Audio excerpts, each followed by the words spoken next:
নমস্কার, শ্রীময়ী হেসেলে আপনাদের সবাইকে স্বাগত। আজকের রেসিপি পোলাও।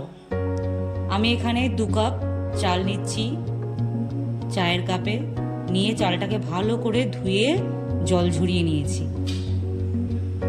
এবারে এখানে আমি 2 চামচ চিনি দিচ্ছি, হাফ চামচ হলুদ গুঁড়ো, 1 চিমটে জিরে গুঁড়ো, গোলমরিচের গুঁড়ো, সামান্য পরিমাণ গরম মশলার গুঁড়ো আর 1 চামচ ঘি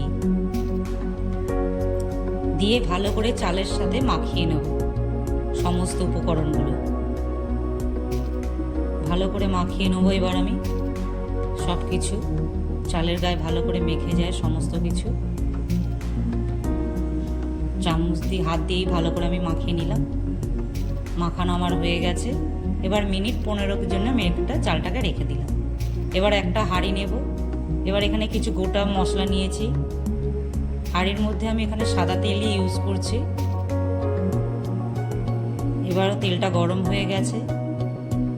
একটা তেজপাতা ফোড়ন দিয়েছি, দারচিনি, লবঙ্গ, ভালো করে এটা নেড়ে নেব। নিয়ে আদা বাটা দিলাম, দিয়ে নেড়ে নিচ্ছি ভালো করে। 7-8টা কাজু বাদাম, আমি কাজু বাদামগুলো ধুয়েই রেখে দিয়েছিলাম। ভালো করে বাদামটা নেড়ে নিয়েছি। এবার মাখানো চালটা আমি হাঁড়িতে ঢেলে দেব। খুব ভালো করে চালটাকে মশলা সব কিছু নেড়ে নেব, তলায় যেন না ধরে যায়, দেখবেন না চালটা পুড়ে যায়।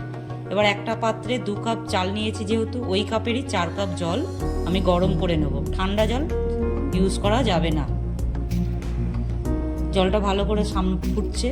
আবারও চালটা আমি ভালো করে নাড়াচাড়া করে নিলাম। এবার আমি কটা কিশমিশ দিয়ে দিলাম, ধুয়েই রেখেছিলাম কিশমিশগুলোও আমি দিয়ে খুব ভালো করে এবার নেড়ে নিচ্ছি।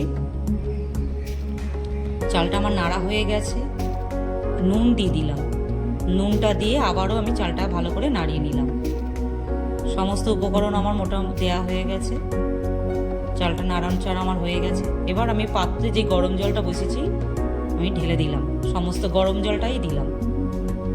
দিয়ে আমি খুব ভালো করে নেড়ে নেব চালটাকে জলের সাথে। দিয়ে আমি ঢাকা দিয়ে রেখে দিয়েছি 10 মিনিটের জন্য জল না থাকে দেখবেন। খুব ভালো করে নাড়িয়ে নেব এবার চালটাকে আমি। চালটা আমার মোটামুটি রেডি, সমস্ত হয়ে গেছে, জল নেই আর। পোলাও আমার রেডি। পোলাও রেসিপিটা আপনাদের ভালো লাগলে একটা লাইক দেবেন ও একটা সাবস্ক্রাইবও করবেন। নমস্কার।